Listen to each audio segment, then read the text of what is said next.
Clayson, I've got you compared next to Major League Baseball MVP Josh Donaldson, and you have a really nice line drive on this hit. I shortened the video so you're not able to see it as much. A couple things we got to talk about.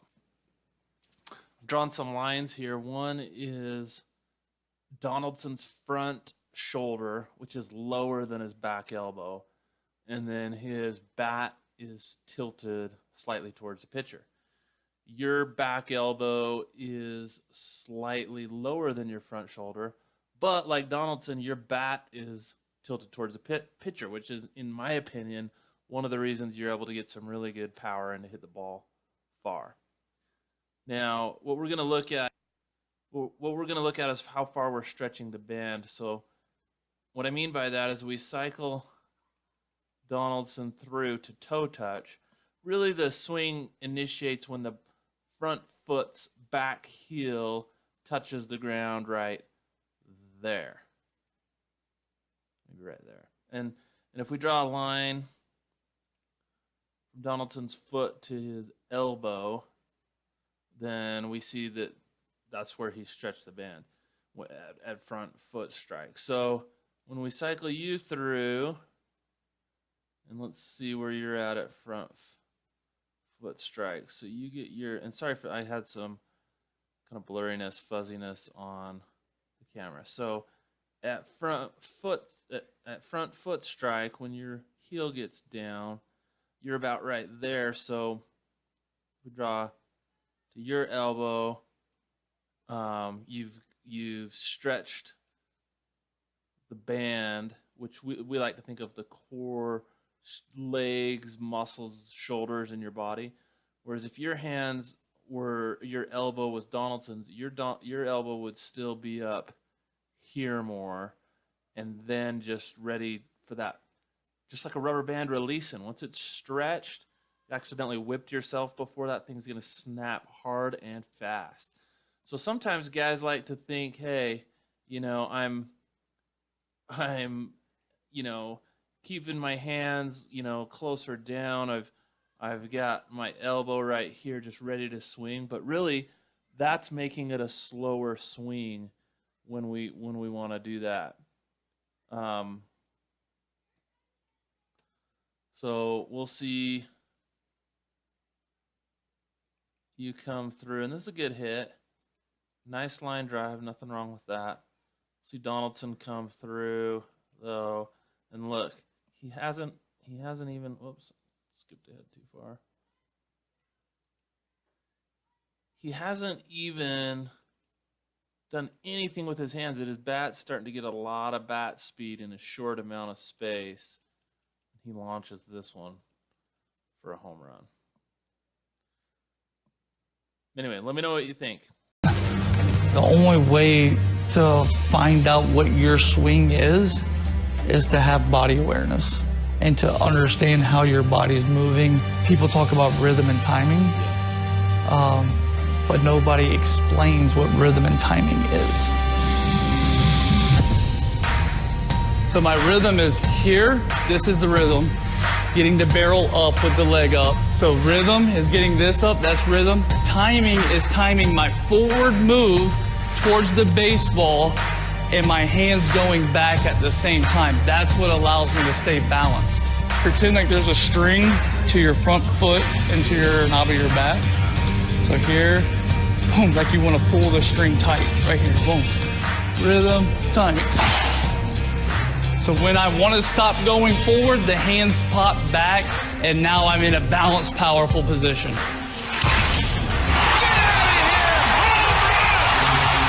This is where a lot of people kind of disagree, who are in what I would call old school thinking of hitting. You can't hit this pitch with the elbow going down this way. If I go here and the pitch is up, now I got to try to come back up with my hips. The elbow's got to get above the plane of the pitch, where it's going to create more of a flatter bat path this way. And then now whenever I get here, I still feel strong going from here and turning the backside this way. It's coming more like this. Yeah. So you want it to come like that. Yeah. You want it to come like this through the zone.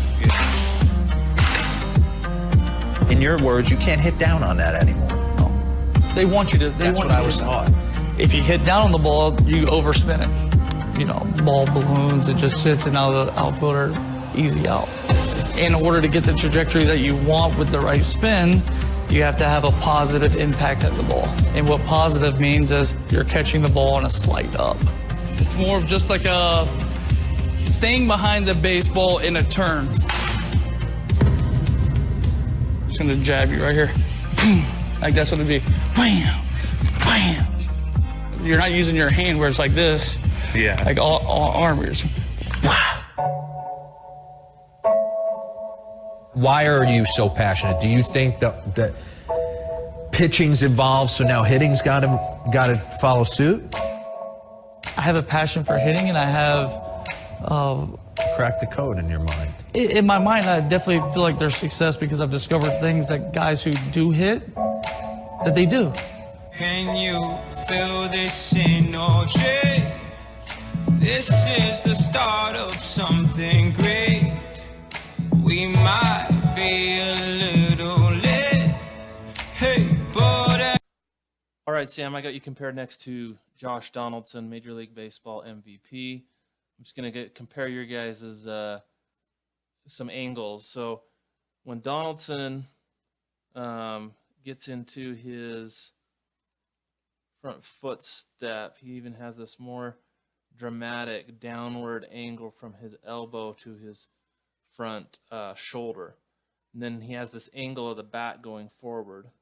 When we roll through on you, we see that when your leg is up, you get an angle from your front shoulder to your back elbow, or from your back elbow to your shoulder, front shoulder, an upward angle.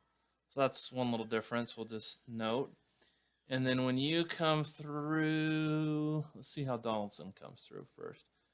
When he comes through, his front foot, really the back heel of the front foot, so your front foot's back heel, when it touches down, that's what initiates the swing mostly.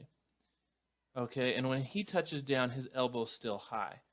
The question is, do you do the same thing? Your foot's off the ground, off the ground, off the ground, off the ground, your elbow's way low. And finally your heel touches about right there, and your elbow right there, right? So whereas Donaldson, if you were Donaldson, your elbow would still be high when it touched the ground, right? But instead, you're just stretching the band just this little bit right here. So let's finish Donaldson's swing. So his elbow, back elbow, stays behind his hands because he's got so much stretch, and it's just his body torquing. I mean, look, the barrel's blurring all the way up there. He's not even doing anything with his hands. He's just torquing his body around. And then he just sends this ball out. So for you, let's cycle you through. Your elbow, back elbow is in front of your hands. So you're not maxing your power from your body. And I think that was a miss. So. Okay, this is interesting to me when we cycle Brady through on this hit that he puts over the fence. We'll see that he has a longer stretch and stride, and he's got his elbow up. I wish the elbow was up even higher and his front shoulder was down, right? So he comes through and his heel actually touches right there, right? So that's where I'm showing his stretch, and that's what initiates his swing to come through is that front foot touching, and then he just sends this ball a mile. Okay, here's his next swing. If we can get it to play. And we'll see his front foot comes down to the ground, and where's his elbow? His elbow's already down, so he doesn't have as much stretching that elastic band, right? His toe touching and then back foot coming down on the front foot strike is really what initiates the swing. But at this point, it would be so awesome if his elbow was up here. That way he would have that much torque from his body to swing into the bat, into the ball. And so what's the result of this swing? A little opposite hit, weak pop-up. Here's a line drive. Brady hits this one good, but is his foot down? His foot down right there. But where's his elbow at? We draw a line from his foot to his elbow. It's not very far stretch. So this is a nice line drive, but had he had a better stretch, he could have really launched it. Okay, here's Josh Donaldson. First of all, if we go from his front shoulder back to his elbow, he's got this, downward angle from the back elbow to the front shoulder. And then as he comes down to foot strike, right? Foot strike initiates the swing. His elbow's still high. His elbow's still high. Still at this point where he's getting good rubber band stretch from his front foot to his back elbow. That's going to generate a lot of power in a quick, short swing.